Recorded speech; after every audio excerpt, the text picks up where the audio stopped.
오래전에 뉴욕 신학대학에서 공부할 때 한국에서 온 여러 교파 목사님들과 함께 했습니다. 기독교 장로회, 감리교회, 성결교회, 고신, 순복음, 그리고 우리 예장 통합책, 그중에 성공회 신부님이 한 분이 계셨습니다. 당시 우리 한국 성공회 수장인 박모 신부님이셨습니다. 알다시피 성공회는 이 주초 문제, 술, 담배 문제에 대해서 굉장히 자유로운 교파이죠. 이 신부님은 주무시기 전에 맥주 한 잔을 안 하시면 잠이 잘 오지 않는다고 그렇게 고백을 합니다. 그래서 맥주 한 병을 사다가 공동으로 쓰는 그 냉장고에 넣어뒀습니다. 이튿날 냉장고를 열어보시더니 그러셔요. 누구요? 내 맥주 마신 사람입니다. 거기 목사님들밖에 없었을 텐데 누가 마셨을까요? 뉴욕 신학대학에서 파티를 하는데 가만히 보니까 어떤 목사님은 콜라를 마시고 어떤 분은 와인을 마시고 또 어떤 분은 맥주를 마시더라고요. 더욱이 우리가 머물렀던 곳은 미국 장로교회 수양관이었는데 그 수양관 도처에 담배꽁초들이 아주 깔려 있었습니다. 우리들이 비교적 보수적인 한국교단 목사들인 걸 알고는 그 뉴욕 신학대학의 교수가 설명을 합니다. 이건 미국 장로교회는 주초 문제에 관해서 관심이 없습니다. 그러니 괜히 시험들 받지 마십시오. 그러나 그때 우리가 받은 문화 충격은 대단한 거였습니다. 우리는 어릴 적부터 술 한 잔이라도 하면은 지옥 가는 줄 알았는데 저들에게는 그게 아무것도 아니었다는 거예요. 그러한 모습들을 보며 느낀 것은 주초 문제가 우리의 구원과는 직접 관계가 없다는 사실이었습니다. 만약에 주초 문제가 구원과 심각한 관계를 갖고 있다면 세계 기독교인의 절반은 천국에 못 갑니다. 아니 절반이 뭡니까? 훨씬 넘는 사람들이 그 문제에 대해서 자유롭기 때문이죠. 그렇다고 해서 이제 와서 술 마시고 담배 피우라고 이렇게 권해드리는 것은 절대로 아닙니다. 이러한 식으로 초대교회에도 음식으로 인한 심각한 문제가 있었습니다. 그때는 술 문제가 아니었습니다. 당시는 초대교회 술에 대해서는 아주 관대했습니다. 교회에서 애찬식 때 취하는 사람 때문에 아주 골머리를 앓을 정도였습니다. 고린도서 11장에 이렇게 나옵니다. 그런즉 너희가 함께 모여서 주의 만찬을 먹을 수 없으니 이는 먹을 때에 각각 자기의 만찬을 먼저 갖다 먹으므로 어떤 사람은 시장하고 어떤 사람은 취함이라. 교회에서 식사하는 자리에서 취해서 추태부린 사람이 있었다 할 정도였던 거예요. 교회 만찬 석상에서 취하는 사람이 있을 정도였으니 술이 그토록 중요한 이슈는 아니었을 겁니다. 초대교회에서 문제가 된 것은 고기, 즉 육류, 육식의 문제였습니다. 왜냐하면 당시 육류는 대부분이 이방 신전에서 제물로 드린 것들이 도살이 되어서 시장에 팔려나온 것들이었습니다. 그러니 대부분의 육류는 제물용이었다는 뜻이겠죠. 그래서 우상, 귀신에게 제물로 드려진 고기를 과연 성도가 먹어도 되는가 하는 문제가 늘 상존했던 겁니다. 제가 어릴 적에 저 신촌에서 태어나 신촌에서 자랐는데 제가 어릴 적에 우리 집 이웃에 무당이 살고 있었습니다. 이 무당집에서 굿이 있는 날에는 늘 우리 집에서 분란이 일어나곤 했습니다.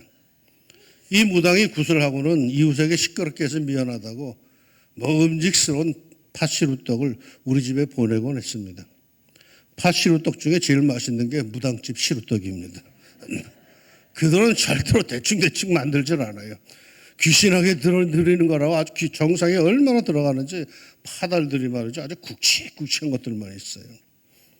그 김이 모락모락 나는 팥시루떡을 가져오면 신앙이 별로 없던 아버지는 야 이게 웬 떡이냐 하면서 먹자 하고 어머니는 귀신에게 주었던 우상의 떡이라고 안 된다고 다투곤 했습니다. 누가 이길까요? 엄마가 이기죠. 아버지들은 큰 소리만 치지만 결국 이기는 건 엄마죠. 그래서 날 보고 갖다 버리라고 하면은 수지 맞은 것은 저였습니다. 내가 얼른 들고 나가가지고는 문밖 골목에 가가지고 파달만 쏙쏙 빼먹고 그리고 그 떡씨는 버리고 그러곤 했습니다. 제가 어릴 때 교회 다닌 집들은 대개 이런 문제가 심각했었어요. 우상에게 드려진 거 제사떡, 고사떡을 먹을 것인가 말 것인가 말이에요. 이러한 식으로 고기 문제가 초대교회에서는 심각한 문제로 늘 등장하여서 다툼이 일어나곤 했습니다. 단순히 음식 문제라면 그거 별것이 아닌데 그걸로 다툼이 일어나는 게 문제였던 거죠. 이에 대한 사도 바울의 가르침 아주 분명합니다. 3절에 먹는 자는 먹지 않는 자를 업신여기지 말고 먹지 않는 자는 먹는 자를 비판하지 말라. 이는 하나님이 그를 받으셨습니다.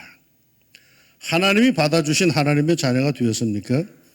그러면 뭘 먹고 안 먹고를 갖고 서로 다투지 말랍니다. 왜요? 하나님께서 받아주셨으니 하나님께서 자녀 삼아 주셨으니 그냥 내버려 두라는 거죠.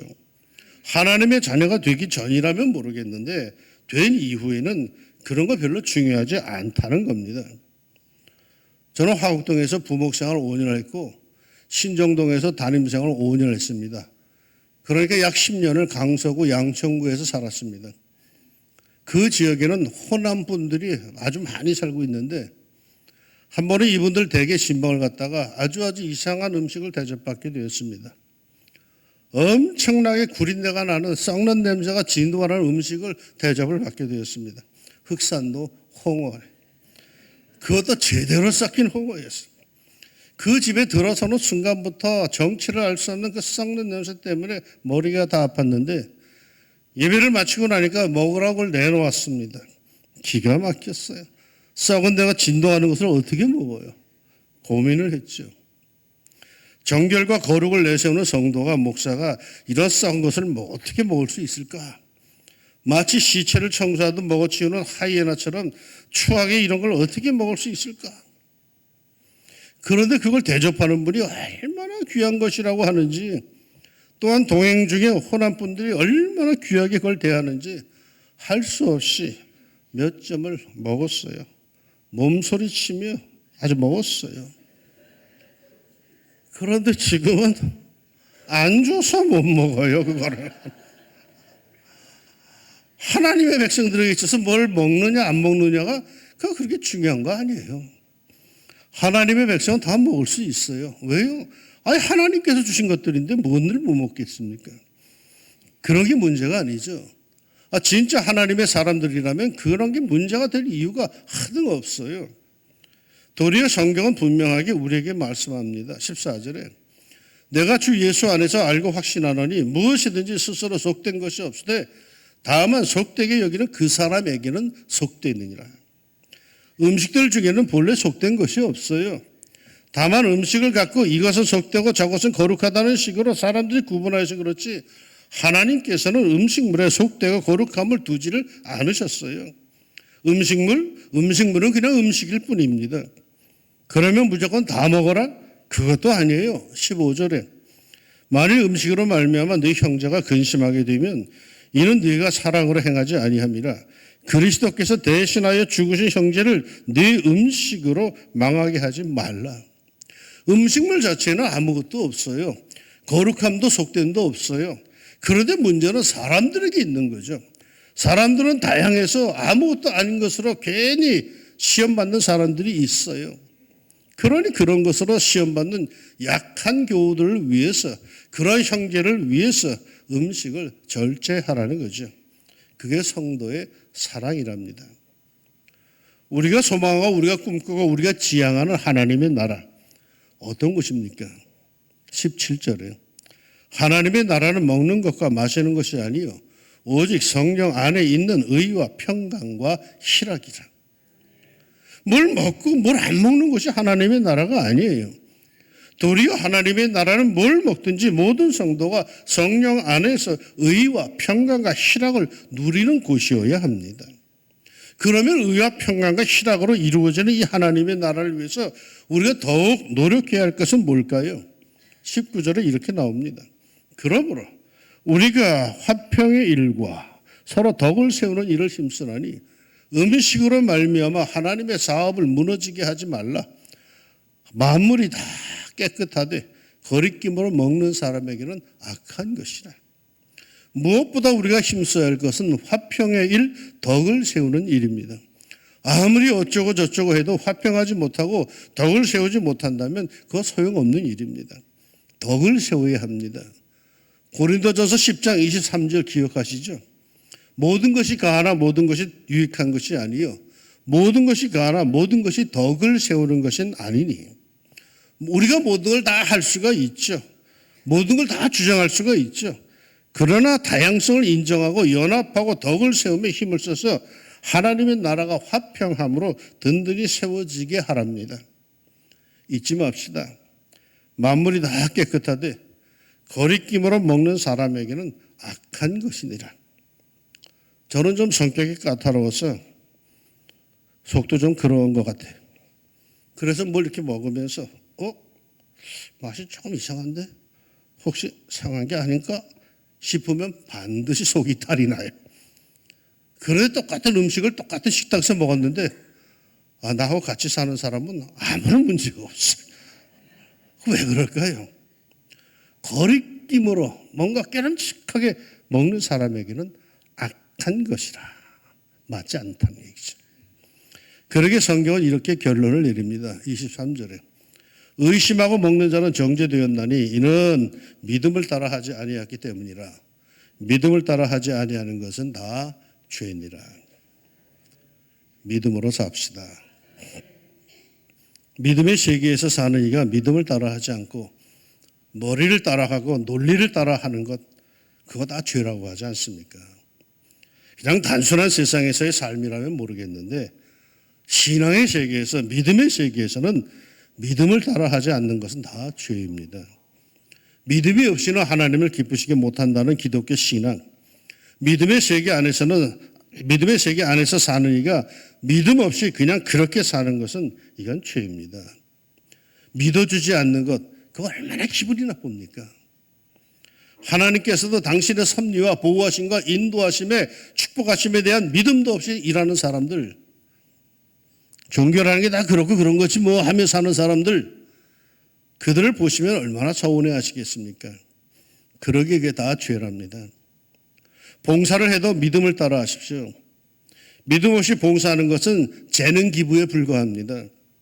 찬양대원으로 봉사를 해도 믿음 없이 하는 것은 자기 취미 생활에 불과합니다. 주방에서 열심히 봉사를 해도 믿음을 따라 하십시오. 믿음 없이 하는 것은 제 하고파서 하는 것에 불과합니다. 우리의 모든 섬김과 행동과 삶은 모두 믿음을 따라 해야 합니다. 믿음으로 할 때 그것은 하나님께 영광이요 자신에게 큰 복이 됩니다. 오늘 많은 그리스도인들은 좀 이상한 신앙생활을 하는 것 같아요. 자기 소신대로 살지를 못하고 늘 누군가에게 자기의 신앙 습관과 생활 스타일을 점검을 받고 고침을 받고 지적을 받고 살아야 마음을 놓습니다.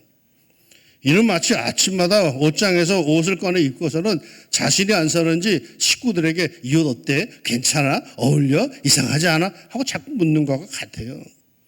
소식은 옷을 입지 못하는 거죠. 그저 무난하게 남들의 주목받지 않고 남들이 뭐라 하는 소리 안 듣고 그리 살려고 하는 거죠. 그런데 여러분 22절을 봅시다. 네게 있는 믿음을 하나님 앞에서 스스로 가지고 있으라. 자기가 옳다 하는 바로 자기를 정죄하지 아니하는 자는 복이 있도다. 무슨 소리인지 잘 모르시겠죠? 쉬운 공동번호 성경으로 읽어드립니다. 여러분에게 어떤 신념이 있다면 하느님 앞에서 각각 그 신념대로 살아가십시오. 자기가 옳다고 생각하는 일을 하면서 양심의 가책을 받지 않는 사람은 행복합니다. 소신대로 사세요. 남의 눈치 보며 살지 마세요. 자기 생각과 자기 소신껏 삽시다. 남의 이야기, 남의 눈치에 흔들리며 살지 맙시다. 강요된 획일화된 생활을 하지 맙시다. 자꾸 남의 판단에 흔들리며 이것도 저것도 아닌 그런 삶을 살지는 맙시다. 이미 예수님을 영접하고 하나님의 자녀가 되었으면 믿음의 소신대로 그리 삽시다. 하나님이 하시면 돼요. 김지사가 몰라도 되고 이장로가 몰라도 돼요. 심지어 담임 목사가 몰라도 오직 주님만이 아시면 되는 거예요. 그런 믿음으로 흔들리지 말고 우리 삽시다. 12절 말씀입니다. 이러므로 우리 각 사람이 자기의 일을 하나님께 짓고 하리라. 그 전까지는 자기 소신대로 자기 믿음대로 살라는 거죠. 그런데 그러다가 그 소신대로 산다고 고집을 부리다가 혹시 잘못되면 어떡합니까? 그러게 신앙 공동체 안에서 형제 자매들과 성도의 교제를 하면서 살라는 겁니다. 신앙생활을 혼자 하는 거 아니에요. 그건 위험한 거예요. 같이 하는 거예요. 신앙생활은. 신앙생활의 기본, 주일 성수, 경건생활, 섬김과 봉사의 삶을 그 살라는 거예요. 우리 안에 내재하시는 성령님께 민감한 영성으로 그분이 순간순간 감화 감동으로 이끌어주시는 순종하는 삶을 살라는 거예요. 성령님은 이 세상에 대체 왜 오셨습니까? 예수 영접하여 구원받은 하나님의 자녀들을 하나님의 나라에 갈 때까지 말이요, 지키시고 가르치시고 이끄시기 위해서 오신 겁니다. 그러니 그분의 감화 감동의 역사에 우리가 순종하고 산다면 우리가 천국에 이를 때까지 그렇게 큰 어려움은 없다는 뜻이죠. 신앙생활을 무슨 유행 타듯이 하는 사람들이 많아요. 뭐가 유행이다 하면 그게 전부인 줄 알고 쭉 달려갑니다. 그거 못 배우면 망하는 줄 압니다. 제자 훈련을 받고 셀을 가야 되고 찬양 집회를 가야 하고, 우리 교회는 이런 게 없어서 무유한 강남교회 간다는 사람들도 있더라고요. 오래전에 몇 년 동안 은밀하게 가정의 불화를 도움받던 가정이 있었어요. 부부싸움을 하면은 우리 집에 와서 며칠씩 자고 가기도 했어요. 마음이 아파서 얼마나 열심히 그들을 위해서 기도해 주었는지 몰라요. 내가 그 부부 결혼 주례까지 했기에 행여나 깨질까 봐 노심초사 기도 열심히 해 주었어요. 그만큼 마음이 많이 갔죠. 그러는 중에 다행스럽게도 주님의 은혜로 회복되기 시작했습니다. 얼마나 감사하고 좋던지. 그런데 어느 날 교회에서 안 보이는 기라. 어디 갔나 알아봤더니 온누리 교회로 훌쩍 가버렸대요. 왜 갔노? 했더니 우리 교회에는 1:1 제자 훈련이 없어서 그리로 간다면서 온누리 교회로 훌쩍 그냥 가버렸어요. 그까지 1:1 제자 훈련 안 받으면 어때요? 나는 그런 거 안 배우고 몰랐어도 목사까지 됐어요. 그런 믿음의 소신과 인간의 기본 도리도 모르는 사람들이 무슨 신령함을 채우겠습니까? 도리어 신앙은 말이요, 좋은 믿음의 선배, 믿음의 어른들에게서 삶으로 배우는 게 더 중요한 거예요. 신앙은 학교에서 배우는 게 아니야. 신앙은 교실에서 배우는 게 아니야. 신앙은 삶의 현장에서 그 사람이 사는 거 보면서 그러면서 배워가는 거예요. 뭘 배우느냐, 훈련받느냐가 중요한 거 아니에요. 성도가 되는 것이 더 중요한 거예요. 하나님의 아들이요 딸로 당당하게 사는 것이 더 중요한 거죠. 그런 면에서 우리는 다 달라요.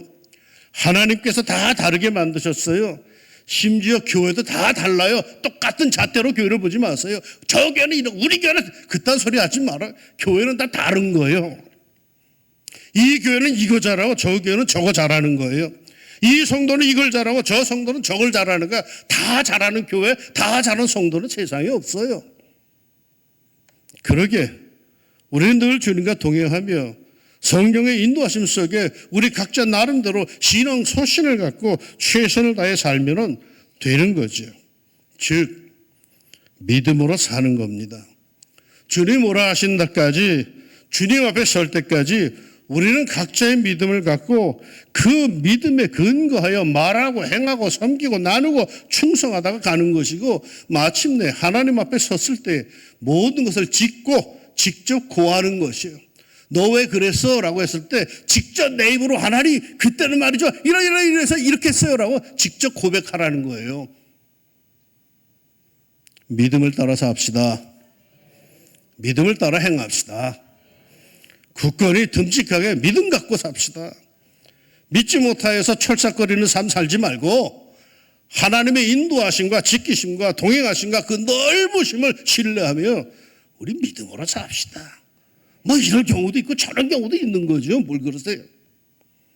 오늘 말씀의 결론, 믿음의 세계에서 믿음을 따라 하지 않는 것은 다 죄라고까지 하십니다. 조금 가다가 확인하고 조금 가다가 확인하고, 그러지 말고 늘 기도하고 늘 말씀 묵상하며 늘 경건의 골방을 갖고 주님과 교제하며 주어지는 성령의 역사와 감동으로 믿음을 따라 사는 겁니다.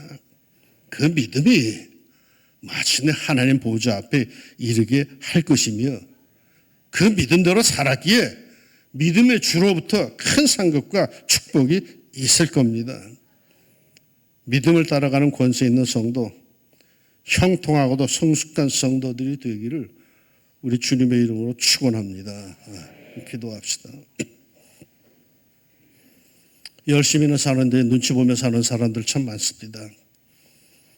이게 유행이라면 그것 따라가고 저게 이러면 저것 따라가고 도무지 중심 잡지 못하고 분주하게 바쁘게 살아가는 사람들, 어쩌면 배움의 중독 속에 살아가는 사람들도 참 많습니다. 신앙생활 한다는 것은 뭔가 묵직하게 하는 것인데 그 묵직감이 없이 그냥 바람 부는 대로 따라다니는 사람들이 참 많습니다. 그러면서 이러쿵저러쿵 말들 하면서 사는 사람들이 그 얼마나 많은지요. 하나님 앞에서 무게 있게 살게 하여 주옵소서. 참으로 하나님 앞에 올바르게 살게 하여 주옵소서. 하나님의 성령의 감동을 따라서 그저 하루하루 감사하며 따라가는 저희들 되게 하여 주옵소서. 남에게만 의지하려고 하지 않게 하시고 목사님 의지하려고 하지 않게 하시고 장로를 의지하려고 하지 않게 하시고 그저 믿음의 소신대로 내 안에 내주하시는 성령님의 감화 감동의 역사를 늘 순간순간 그거 따라가게 하여 주시사 모든 사람과 더불어 협력하여서 선을 이루어 화평과 평화의 신앙 공동체를 꼭 이루어가는 저희들이 되게 하여 주옵소서. 그렇게 살다가 주님 앞에 갔을 때 너 왜 그랬니? 라고 주님이 물어보시면 그때는 드디어 입이 터져서 할 말이 많은 직구할 수 있는 그런 성도들이 되게 하여 주옵소서. 사람에게 풀려고 애쓰려고 하지 않게 해주시고 그저 나는 이 땅에서 주님과 더불어 동행하며 내 할 일 하면서 감사하며 기쁨으로 사는 저희 성도들의 삶이 되게 하여 주옵소서. 예수님의 이름으로 기도합니다. 아멘.